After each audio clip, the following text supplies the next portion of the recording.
새로운 카러플 오프라인 대회 KRPS가 등장했습니다. 오늘 그 소식을 알아보죠. 저는 연어고고요. 지금부터 영상 시작합니다. 벌써 마지막 공식 대회 그랑프리가 사라진 지도 7달이 넘었습니다. 그동안 어느 정도 규모가 있는 카러플 대회는 열리지 않았는데요.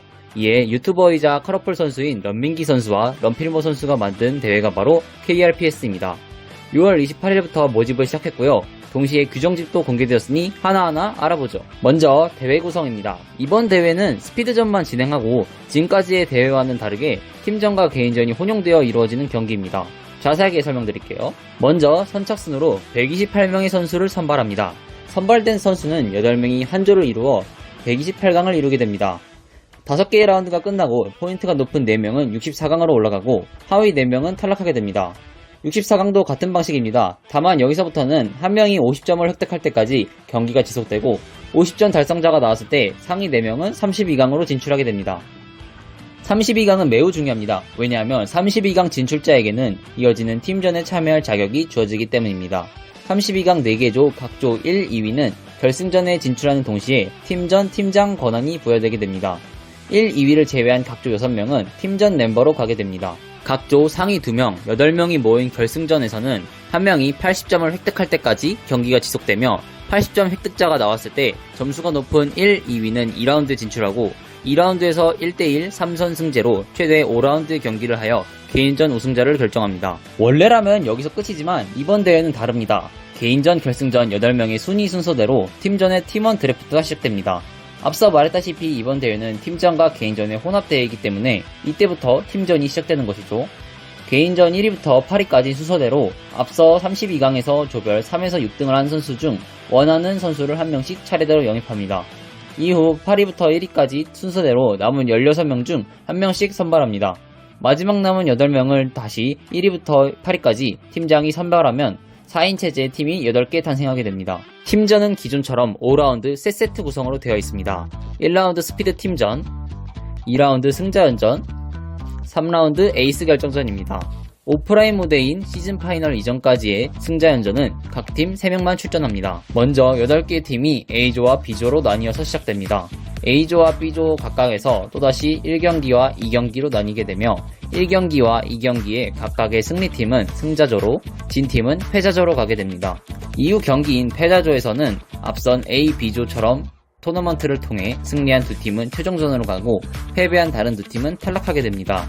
승자조에서도 같은 방식입니다. 토너먼트 승리 두 팀은 시리즈 파이널로 직행, 패배한 팀은 최종전으로 갑니다.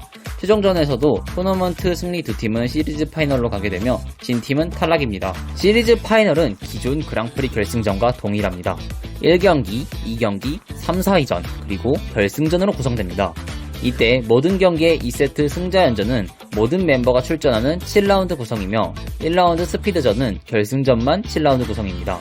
결승전에도 페이지 제도는 없으며 기존 그랑프리처럼 2세트 먼저 승리 시 우승팀이 탄생합니다.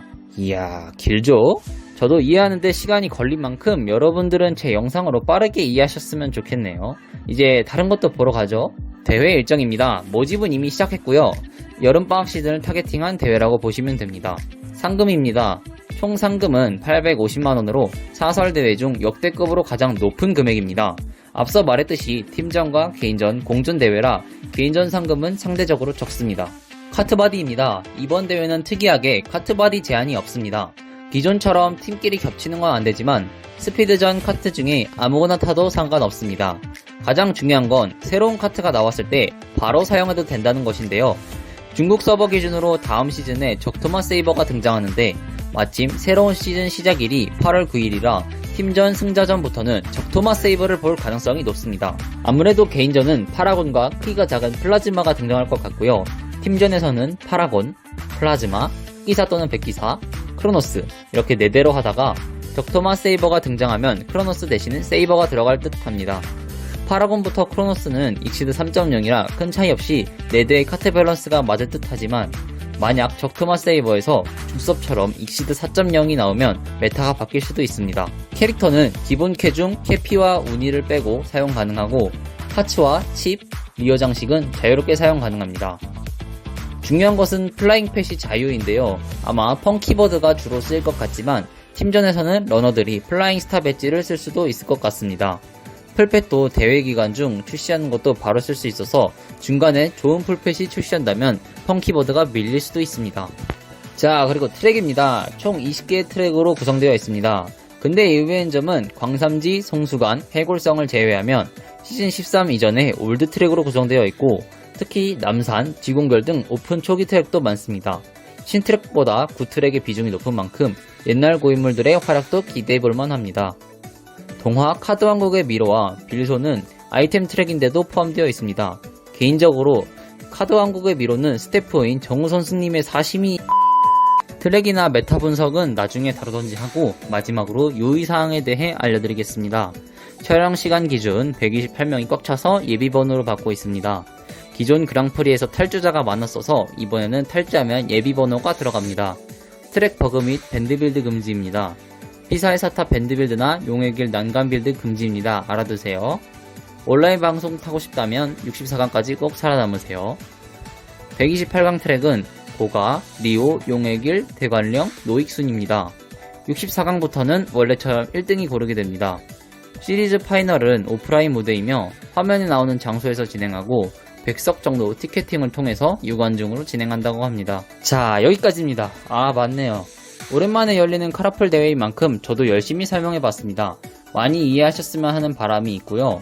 이번 KRPS 민기님과 필모님이 칼을 간 만큼 많은 시청해주시면 좋을 것 같습니다. 저도 다음 영상 만들 수 있도록 해보겠고 다운과 댓글 한 번씩 부탁드리겠습니다. 지금까지 연어고였습니다. 감사합니다.